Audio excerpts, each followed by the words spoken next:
Residential પ્લોટિંગનું કામકાજ છે. કચ્છથી લઈ રાજકોટ, અમદાવાદ, સાણંદ અને ધોલેરા સાઈડ અત્યારે મારી સાઈડનું ચાલુ છે. એની અંદર તમે 2 લાખથી લઈ અને 10 લાખના રેસિડેન્શિયલ પ્લોટિંગમાં રોકાણ કરો છો. અમારે જ્યારે પ્રોપર્ટીમાં રોકાણ કરો ત્યારે 1-2 વર્ષ માટે મહેરબાની કરીને લો આવવું જોઈએ. આપણે કોઈ કાસ્ટનું નામ નથી લેતા, પણ બીજી બધી જ્ઞાતિઓ જે કાંઈ પૈસો બનાવ્યો છે એમાં મુખ્યત્વે જમીન છે. આજે તમે 2-5 લાખ રૂપિયા કોઈ એક જગ્યામાં ઇન્વેસ્ટમેન્ટ કરો છો તો 10 થી 20 વર્ષની અંદર અકલ્પનીય પૈસા બને છે.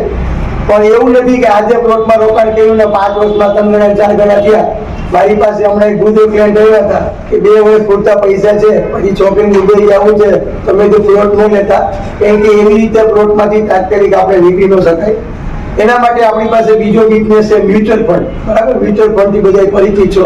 મ્યુચ્યુઅલ ફંડની અંદર 1 વર્ષ, 3 વર્ષ, 5 વર્ષ અને જે લાંબા ગાળાના આપણે પૈસા છે એ રોકી અને લિક્વિડિટી વાળી પ્રોડક્ટ છે. આપણે એની ટાઈમ ગમે ત્યારે નીકળી શકીએ છીએ.